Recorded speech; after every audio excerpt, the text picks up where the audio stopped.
Trying a Carrie Stevens streamer today called the Judge, and this one turned out to be a bit of a challenge.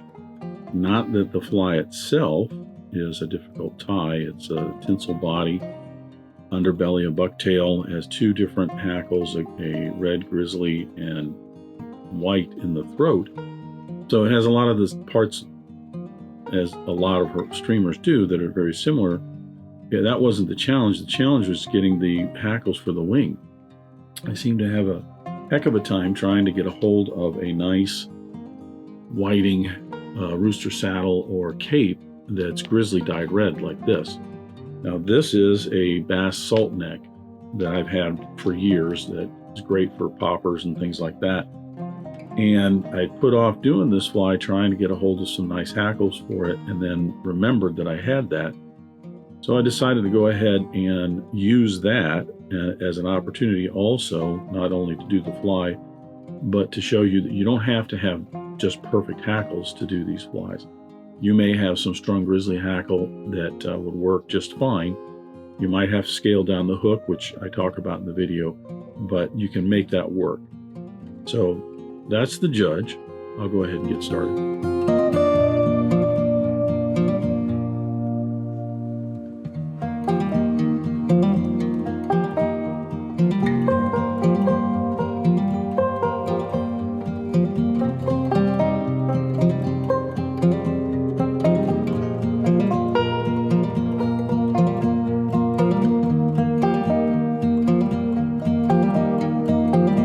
Start tying the Judge with my hook and the vise. This is a Partridge CS5-9X. It's a 9X long streamer hook. It's a little smaller than the CS15, and the reason has to do with the hackles that I'm using for the wing. I'll explain more when I get into that portion of the fly. I'm going to debarb the hook. I've already put a base layer of thread on here just to speed things up a little bit. The thread that I'm using is a 3/0 Danville 3/0 monocord in white. You could use a 210 UTC or something like that. It's just a heavier thread that gets me down the hook shank and back. The body on the Judge is just tinsel, so there's no tag or tail or anything. So we're going to need a thread base. The tinsel I'm using is a Danville silver and gold Mylar tinsel in a size 10. I'm going to tie this in with the gold side up.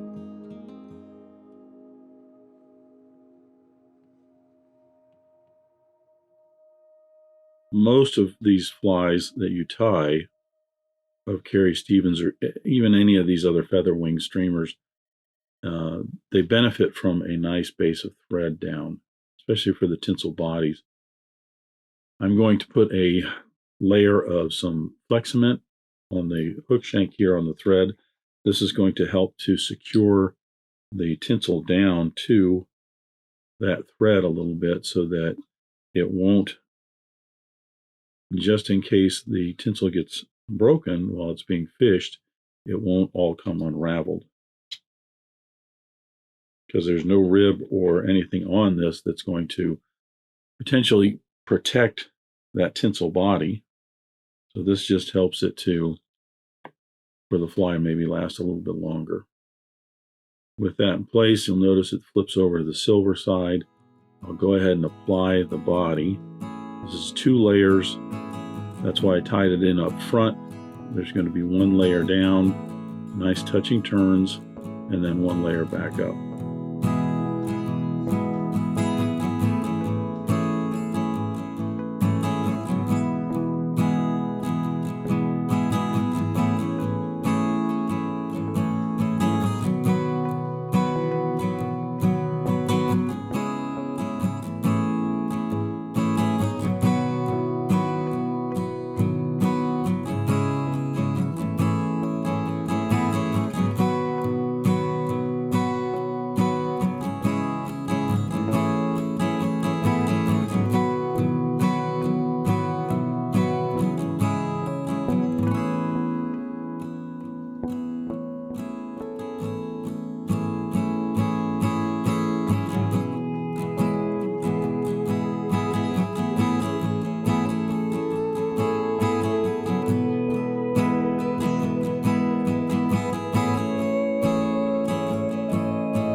careful when you get to the end here, because your tinsel, you have less of it to hold on to, and this tinsel has a lot of memory, meaning that if it were to slip out of my hands, it would immediately start to unravel.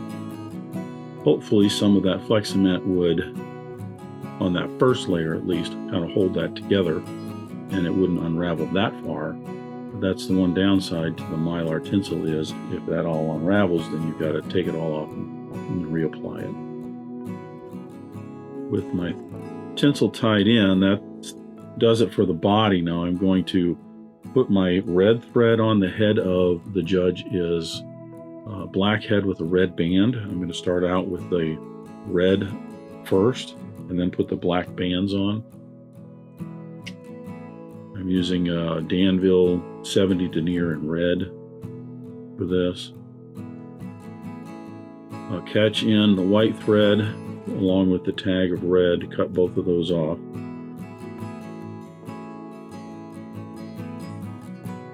There is a belly on the judge and it is some red bucktail. I've gone ahead and cleaned up some bucktail and I actually stacked these. Most of the videos that I do, I don't stack these, especially for a fishing fly. I think the tapered look works a little bit better. Got no proof to that. That's what my hunch is. Anyway, for a framing fly or something like that, you might want to stack them. It looks a little bit cleaner. And the last few videos I've done, I went ahead and stacked them just so you can take a look at what it looks like stacked compared to just trying to leave that natural taper in there.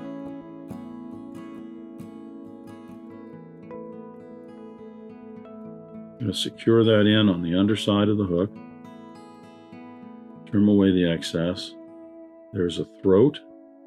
The throat on the judge also is grizzly hackle dyed red and then white on top of it.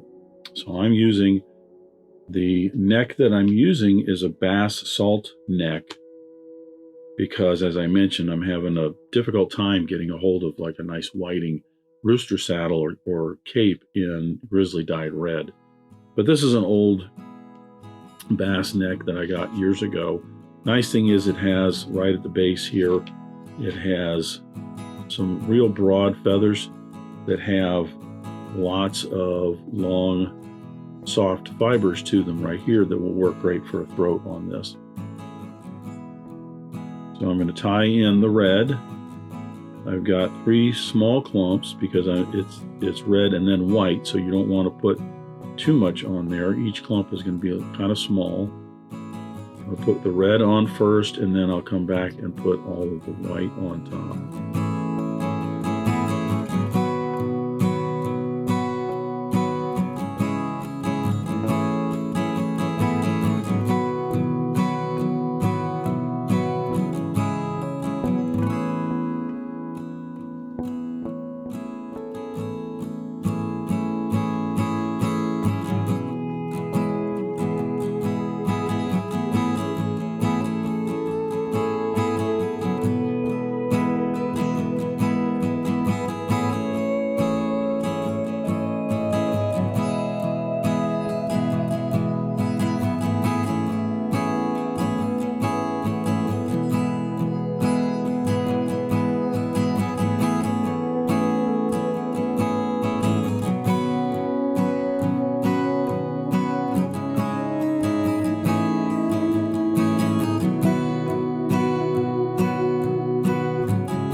With all of the hackles for the throat tied in, I will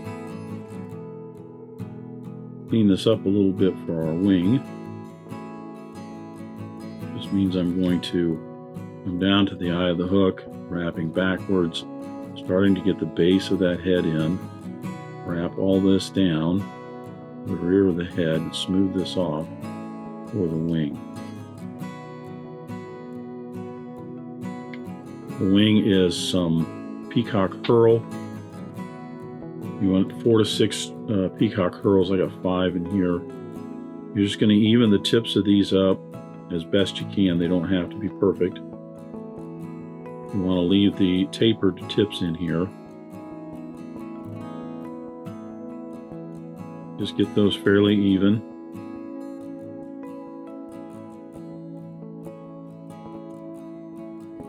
Clustering those together, you're going to tie those in on top, same length as the belly.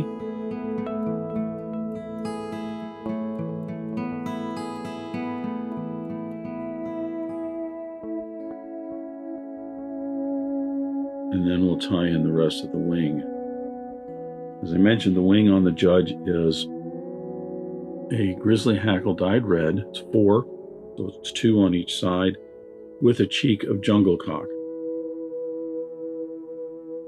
Like I said, I'm using the bass salt neck on this because these hackles, some are long enough, but I didn't know that I could get enough to do a number of flies that I needed to do for the video and for going fishing and so on. So I went with the smaller hook because I certainly could get from the center portion right here and then even the lower portion, I certainly could get feathers that were long enough for this.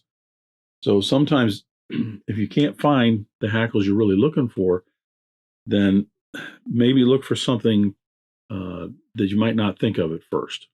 Like I said, the bass salt neck, they have what are called Chinese necks, which are kind of the same thing as the bass salt neck. You could look for, Whiting has some out that are called freshwater hackles. Other manufacturers make them, but even getting some strung rooster saddle might work if that's all you can get. So just keep in mind you might want to change the hook size when you're doing that.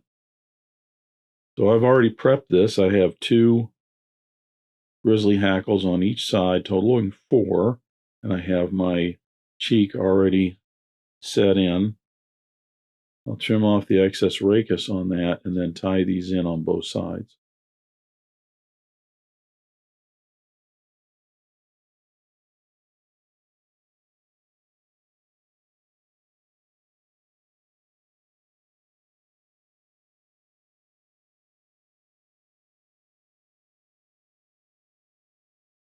Securing that in on this side,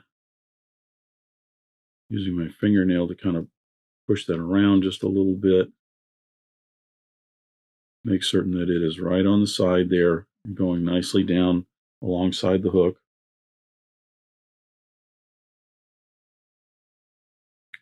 I'll tie in the other side.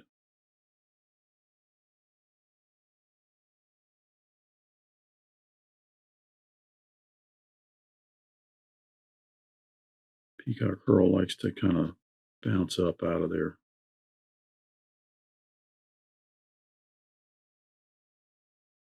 Sometimes these can be a little bit finicky with their placement. Just take your time with it. Like I said, you can use your thumbnails or fingernails to scooch those around just a little bit to get those in the position you want, and then we can secure these down. Once those are secured where I want, then I'm going to shape the head. That covers up any butt ends to the materials, gives me a nice tapered look going down to the eye of the hook. As I mentioned before, the head is black with a red band. If you've watched any of my videos up to this point tying the Carrie Stevens streamers that have a band of color in them, I put the band of color in first like this because if I had this black and then came back and put a red band on there, the black's going to darken up that red. So just as a matter of habit, a long time ago, I started tying these with the base layer, the light, I shouldn't say the base layer, black would be the base layer, but with the banded color as the base layer and then put in the black bands.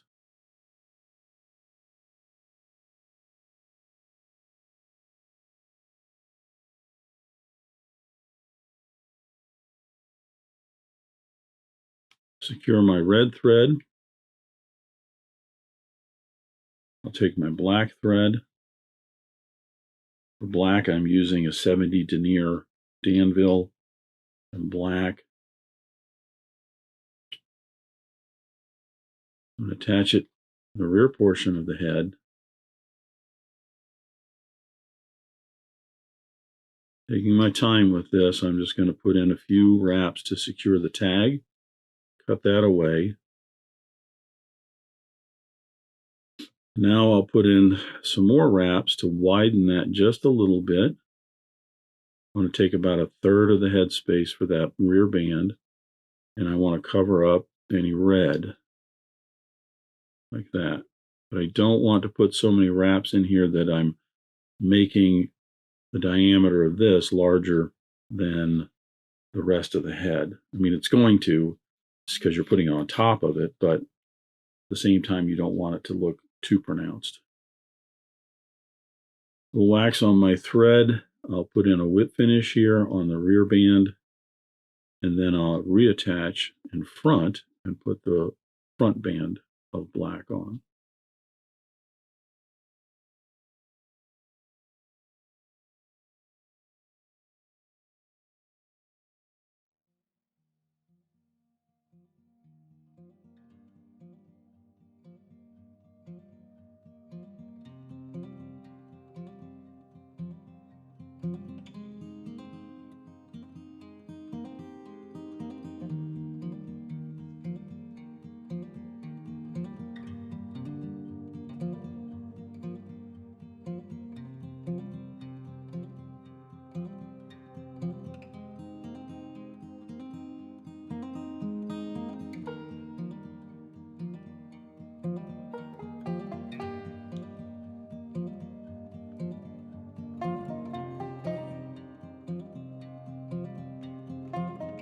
I'll secure my black thread with a whip finish. I'm going to put some head cement on this just to soak down in there and secure all of that.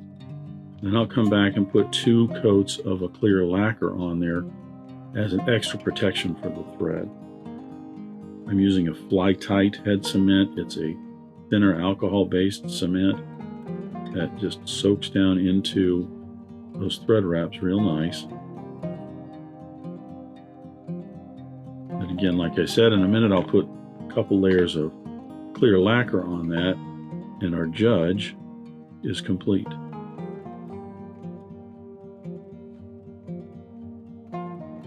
Very similar to a lot of Carrie Stevens flies. This one has 2 different hackles for the throat. A number of hers do. But I wanted to do this one, and like I said, I couldn't, it's just been a challenge to get a hold of a nice grizzly neck dyed red. And then I thought it was a nice opportunity to just get the bass salt neck out and make that work, and then do that in the video to more or less let you know that you don't have to have perfect feathers to do these flies. Sometimes you've already got something that will get you what you want. So that's the judge. Thanks for watching today. Thank you for joining me at the Vise today. I hope you learned a new pattern, at least a tip or trick here and there. If you'd like to help Dress Irons, you can like, comment, share, subscribe, all those wonderful things for the video. You can also head out to dressedirons.com where you can buy flies, tools, stickers, and merch, or you can join a growing community over on Locals at the Dressed Irons Fly Tying Guild. You can also donate to Dressed Irons if you want through the link at the bottom of the description. I thank everybody for their ongoing support, as it really does help the creation of these videos. But what's important is to remember, only fly tying. If you're not having fun, you're doing it wrong.